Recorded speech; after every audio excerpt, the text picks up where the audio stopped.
할렐루야. 조용한 목사입니다. 우리 조용한 목사의 15분 성경 공부, 우리가 요즘엔 계속해서 그 포스트 모더니즘과 우리 기독교에 대해서 함께 말씀을 생각해 보고 있습니다. 그러한 모습 가운데 우리가 오늘은 세 번째 말씀을 함께 살펴보려고 합니다. 기독교 그러한 문화가 전에 말씀드린 것처럼 지금의 문화는 그 서양 문화와 또 동양 문화 또한 앞세대와 전통적인 시대와 포스트 모더니즘 시대 가운데서 그 예수를 믿기 어려운, 기독교를 믿기 어려운 그러한 문화 가운데 있다, 이렇게 그 말씀을 드렸지요. 그러한 문화가 또 하나 바로 이 포스트 모더니즘이라는 그러한 문화라는 거죠. 그러니까 우리가 아는 것처럼 그 전통주의 문화가 있고 또한 서양 문화가 있고 또 동양 문화가 있는 것처럼 이 포스트 모더니즘도 우리가 문화라고 잘 인식을 해야 합니다. 그래야지만 우리가 이 포스트 모더니즘에 영향받는 사람들에게 우리가 그 성경적인 대답을 주거나 아니면 우리가 하나님의 말씀을 전함으로 말미암아 그들로 하여금 예수 그리스도를 믿을 수 있는 그러한 우리가 기회를 제공할 수 있다는 그러한 사실이죠. 하지만 우리가 여러분 같은 우리가 이민교회가 그렇게 말하잖아요. 우리가 다음 세대가 교회에 오지 않는 것은 그 동양 문화, 한국적인 문화와 또 서양 문화가 서로 문화가 다르기 때문에 그렇다, 이렇게 말하지만 사실은 그것만 아닙니다. 왜냐하면 같은 문화권에 있는 우리 캐나다 안에서도 우리가 같은 문화권에 있지만 우리 젊은 세대가 교회에 오지 않습니다. 그건 바로 뭐냐면 기존의 문화와 새로운 포스트 모더니즘의 문화 가운데서 서로 문화끼리 충돌하고 있다는 거예요. 한국도 마찬가지겠죠. 한국도 같은 한국이라는 문화 안에 있지만 역시 젊은 세대, 전에 말씀드린 것처럼 젊은 세대가 그 포스트 모더니즘의 영향을 많이 받거든요. 그렇기 때문에 같은 문화 안에 있지만 그 포스트 모더니즘에 영향받는 사람들과 또한 기존에 있었던 문화가 서로 충돌함으로 말미암아 서로 다음 세대가 교회를 떠나고 신앙을 잃어버리는 그러한 모습이 됐다는 겁니다. 그러기 때문에 이것은 단순히 어떠한 신앙과 진리의 문제보다는 다른 문화, 우리 서양 문화나 동양 문화처럼 우리가 포스트 모더니즘에 속해 있는 그 문화권에게 복음을 적절하게 제시하지 못하고 있는 그러한 교회의 형편이라 저는 그렇게 개인적으로 생각을 합니다. 그래서 우리가 이 포스트 모더니즘에 있는 그러한 상황 가운데서 포스트 모더니즘이 뭐 옳다, 그러다, 잘못됐다, 그러한 논쟁이 필요한 것이 아니라 이러한 문화 가운데 있는 사람들에게 그들이 던지고 있는 질문이 있거든요. 그들의 질문에 대해서 성경적인 대답을 해주는 게 굉장히 중요합니다. 쉽게 말하면 전에 말씀드린 것처럼 포스트 모더니즘의 사람들은 누구에게 어떠한 것을 강조받는 걸 싫어하거든요. 그 때문에 내가 하고 싶은 질문이 아니라 그 포스트 모더니즘 영향받는 사람들, 그들의 질문에 대해서 우리가 성경적으로 대답해 주는 것, 내가 하고 싶은 말이 아니라 성경적인 대답해 주는 게 굉장히 중요하다는 겁니다. 그래서 사람들이 갖고 있는 어떠한 꿈, 그들의 성취감, 그런 것에 대해서 성경이 어떻게 그것을 말씀하는가를 이야기해 주는 그러한 모습이 중요하다라는 그러한 사실입니다. 처음 말씀드린 것처럼 그 포스트 모더니즘에 있는 사람들은 대부분 내가 어떻게 자유로울 수 있을까, 내가 어떻게 행복할 수 있을까, 어떻게 내 꿈을 이룰 수 있을까, 여기에 관심이 많습니다. 전통적인 문화에 있는 사람들은 그것보다도 내가 어떻게 사회에 기여할까, 내가 어떻게 좋은 사람이 될까, 어떻게 내가 좋은 삶을 살까, 그런 것에 관심 갖고 서로 다른 문화 가운데 있다라는 그러한 사실입니다. 이렇게 다른 문화 가운데서 그들의 문화를 인정하면서 또한 우리가 성경적으로 또한 그것을 비판하고 또한 성경적인 복음적인 방향을 제시하는 게 중요하다라는 그러한 모습이죠. 또 이러한 모습은 오늘날의 문제뿐만 아니라 문화의 충돌이 있었던 모습은 성경에도 많이 나와 있습니다. 그 중에 하나 예를 들면 그러한 말씀이죠. 오늘 말씀에 그 고린도전서 1장 22절과 24절 보면 이러한 문화가 다른 그들 가운데에 사도 바울이 복음으로 제시하는 그러한 내용이 본문에 등장하고 있습니다. 제가 말씀 한번 읽으면 이렇게 말씀하죠. 유대인들은 표적을 구하고 헬라인은 지혜를 찾으나 우리는 십자가에 못 박힌 그리스도를 전하니 유대인에게는 거리끼는 것이요 이방인에게는 미련한 것이로되 오직 부르심을 받은 자들에게는 유대인이나 헬라인이나 그리스도는 하나님의 능력이요 하나님의 지혜니라, 이렇게 바울이 말씀합니다. 바울의 말은 그 당시에 바울이 만났던 사람들 유대인들에 대해서 이야기합니다. 또 하나 누구예요? 또한 헬라 사람들에 대해서 이야기합니다. 근데 그들의 모습 가운데서 바울이 말해본가 그들의 문화가 추구하는 게 다른 거죠. 그래서 유대인들이 추구한 건 뭐였냐? 오늘 성경 말씀에는 표적이다. 표적이다. 근데 표적이란 말고 있지만 또 하나 이렇게 말씀드렸어요. 그들이 추구한 건 표적이다. 다른 말로 그것은 뭐예요? 표적은 능력이다. 능력이다. 왜냐하면 표적은 어떤 기적과 이적이기 때문에 능력. 유대인들은 표적과 능력을 그들은 추구하는 그런 문화의 사람들입니다. 또한 헬라 사람들은 바로 뭐냐? 이들은 뭐예요? 그들의 그 산 건 지혜다. 지혜. 우리가 아는 것처럼 과거 헬라의 문화는 지혜자들이다 이렇게 말하거든요. 지혜라고 말하는 것 이들은 뭐예요? 철학적이다.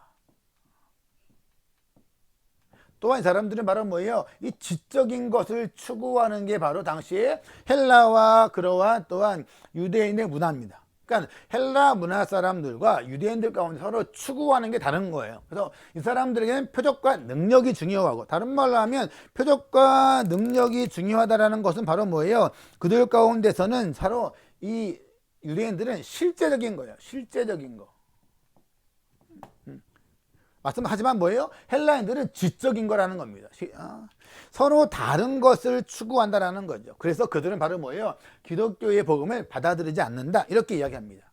왜냐하면 유대인들이 보기에는 능력을 추구하고 실제를 추구하는데 이게 예수님이 십자가에 죽으신 거는 뭐예요? 능력이 없는 거잖아요. 그러니까 스스로 십자가에 죽는 것은 능력이 없기 때문에 그것은 받아들이지 않습니다. 또 하나 헬라인들은 지혜와 철학적을 추구합니다. 그러기 때문에 성경이 말할 때 뭐예요? 그들이 보기에는, 이방인들이 보기에는 그거는 미련한 거예요. 지혜가 없는 거죠. 그렇죠? 내가 대신 죽는 걸로 끝난다. 이거는 지혜가 없다. 그래서 뭐예요? 이방인들에게는 이 십자가가 미련하다. 유대인들에게 뭐예요? 거리낀다는 거죠. 그건 능력이 안 돼. 피하고 싶은 거다. 그렇게 말한다는 겁니다. 이렇게 문화가 다른 사람들에게 사도 바울이 말하는 그러한 내용이 바로 본문 가운데 나오고 있다고 그렇게 바울이 말하는 겁니다. 사도 바울은 이렇게 말하는 거죠. 유대인들이 보는 능력, 좋은 거다, 중요하다, 필요하다. 또한 헬라인들이 말하는 지혜, 철학적인 거, 중요하다, 필요하다 라고 말합니다. 그것을 인정하는 거죠. 인정하면서 사도 바울은 그들에게 이렇게 말하는 거죠. 그렇다면 정말 여러분들이 능력을 원한다면, 정말 지혜를 원한다면 잘 들어봐라. 내가 십자가에서 하나님의 지혜와 하나님의 능력을 내가 설명하겠다는 거예요. 진정한 능력과 진정한 지혜는 십자가다. 이렇게 바울이 말하고 있다라는 그러한 사실입니다. 왜 그러하냐? 바울이 그 뒤에 쭉 설명 가운데 바울은 그렇게 말하는 겁니다. 무엇을 말하는가? 이거죠. 자, 만약에 너희들이 지혜를 원하느냐? 그러면 지혜가 뭐면 십자가의 지혜는 뭐냐? 이러한 거죠. 하나님께서 불의한 것을 죄에 대한 불의함을 심판하신다. 하나님은 불의를 통해서 불의를 심판하시지만 동시에 그들을 사랑하는 지혜, 그것이 바로 십자가의 지혜라는 거죠. 불의를 심판하지만 동시에 사랑하는 그러한 지혜는 바로 뭐예요? 그게 바로 이 십자가의 지혜다라고 이야기하는 거죠. 또 하나, 이 유대인들에게는 바로 뭐예요? 너희가 능력을 원하느냐? 능력 굉장히 중요하다 하지만 바로 뭐냐? 예수 그리스도 십자가의 죽으심으로 말미암아 그분의 십자가의 죽으심의 영향력이 얼마나 큰지, 십자가의 죽으심의 능력이 얼마나 큰지를 봐라. 그것이 진정한 능력이다라고 그렇게 말한다는 겁니다. 그러니까 바울이 말한 건 뭐냐면 유대인들의 능력, 헬라인들의 지혜, 인정하는 거죠. 맞다, 중요하다, 인정하지만 뭐예요? 하지만 유대인과 헬라인들이 다른 것에서 능력을 찾고 다른 것에서 지혜를 찾았거든요. 하지만 사도 바울은 진정한 지혜와 능력은 다른 데 있지 않고 십자가에 있는 거다라고 그렇게 말한다는 겁니다. 그래서 사도 바울이 말하는 거예요. 예수 그리스도의 희생적인 사랑, 이것보다 더 큰 능력은 없다. 이렇게 진정한 능력은, 왜냐하면 예수 그리스도의 희생적인 사랑은 뭐예요? 사람들을 변화시키는 능력이거든요. 세상을 변화시키는 능력이기 때문에 이게 진짜 능력이 아니냐라고 말한다는 겁니다. 그렇기 때문에 사도 바울은 유대인들이 갖고 있는 능력, 헬라인들의 문화에서의 지혜 가운데서 그러면 지혜가 옳으냐 아니면 능력이 옳으냐, 어떤 게 옳으냐 싸워보자. 서로 싸우지 않습니다. 논쟁하고 충돌하지 않아요. 아마 제가 보기에는, 제 생각에는 오늘날의 기독교의 문제는 여기 있는 것 같습니다. 사도 바울이 말하는 것처럼 어떠한 문화는 능력을 이야기하고 어떠한 문화는 바로 뭐예요? 지혜를 추구한다는 말이죠. 그럴 때에 그러면 지혜가 오르냐? 아니면 또 능력이 오르냐? 서로 싸운다는 거예요. 이렇게 싸우는 것이 아니라 사도 바울은 이 두 가지 능력과 지혜를 추구하는 문화를 인정하면서 또한 그들 가운데 제3의 방법, 복음적인 대안을 제시하는 겁니다. 그래서 복음적인 대안을 제시함으로 말미암아서 그들로 하여금 진정한 능력이 뭐냐, 진정한 지혜가 뭐냐를 이야기한다는 겁니다. 오늘날의 많은 경우, 뭐 다는 아니겠지만 제가 본 경우 가운데서는 우리가 자녀들과도 그렇고 다음 세대도 그렇고 오늘날 여러 가지 기독교 사회에 일어나는 것도 마찬가지고요. 이것과 이것 서로 싸우고 논쟁합니다. 하지만 기독교는 바로 뭐예요? 이것과 이것 서로 싸우고 논쟁하는 것이 아니라 거기에서 복음적인 대안을 하는 겁니다. 복음적인 대안. 그러니까 복음적인 대안 없이 바울도 이 능력과 지혜로 서로 싸웠다면 해답이 없는 거죠. 하지만 거기에 이 문화의 충돌 가운데서 인정하고 바로 뭐예요? 거기에 그들에게 비판하고 그들에게 복음적인 새로운 방향을 제시하는 것, 이게 바로 다른 문화를 대하는 그러한 바울의 모습이고 그들 통해서 바로 복음이 전달됐다는 그러한 것입니다. 아까 말씀드린 것처럼 사도 바울은 바로 뭐예요? 유대인들이 구하는 표적과 능력 인정합니다. 또한 헬라인들이 추구했던 지혜 인정합니다. 하지만 이렇게 말하는 거죠. 당신들은 이러한 능력과 지혜를 얻으려고 다른 잘못된 곳에서 그것을 원하고 있다. 잘못된 곳을 바라보고 있다는 겁니다. 진정한 지혜와 능력을 얻으려면 당신들이 지금 바라보는 것이 아니라 예수 그리스도를 바라봐야지만 거기에서 진정한 그들이 원하는 능력과 지혜가 있다라고 복음을 이야기합니다. 그래서 그들로 하여금 뭐예요? 그들의 내용을 긍정하고 또한 그들의 내용을 비판하죠.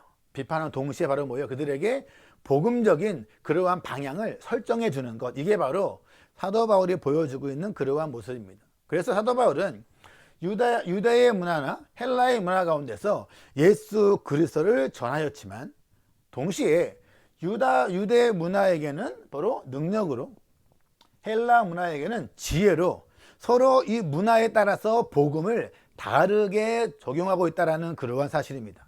그래서 바로 뭐예요? 너희들 둘 다 맞는다. 하지만 뭐야? 둘 다 틀렸다. 하지만 너희들이 찾고 있는 그 지혜와 능력은 바로 예수 그리스도가 주시는 거다. 그분 안에서 찾아보자라고 이야기했다라는 겁니다. 이것이 바로 우리가 오늘날 그 포스트 모더니즘에서도 너희 틀렸어, 나 따라와, 이렇게 반응하면 서로 뭐예요? 싸움과 논쟁이 됩니다. 아까 말씀드린 것처럼 포스트 모더니즘이 뭐 옳으냐 그르냐 그러한 것이 중요한 것이 아니라 이미 문화로 자리 잡았습니다. 그 문화 가운데서 우리들은 바로 무엇을 할 것인가? 사도 바울이 보여주는 것처럼 그들이 말하는, 그들이 주장하는 것들, 그것들을 뭐예요? 우리가 긍정하고 인정합니다. 동시에 거기서 바라보는 거예요. 거기서 비판하는 거죠. 거기에서는 진정한 능력과 지혜를 구할 수 없다. 예수 그리스도 안에서 구할 수 있다. 이것이 바로 복음적으로 제시하는 그러한 내용입니다. 아마 저 집도 마찬가지고 가정에서 부모와 자녀들이 어떤 것 대화했을 때에 서로 대화가 안 되고 싸움이 나고 갈등이 나는 것은 이렇게 서로 충돌하는 거예요. 무엇이 옳으냐, 무엇이 맞냐, 충돌하는 거지. 거기에서 사도 바울이 말하는 것처럼 그들이 이야기하는 것을 받아들임과 동시에 복음적인 대안을 제시하지 않는 겁니다. 그렇기 때문에 싸움만 나는 거예요. 그래서 우리가 자녀들에게든 다음 세대에게든 또 하나 우리가 특히 이제 우리가 이 포스트 모더니즘 사람들에게, 그 문화에 있는 사람들에게, 캐나디언이든 우리 한국이든 캐나다든 다음 세대 우리 그들에게 이 복음을 전해야 되거든요.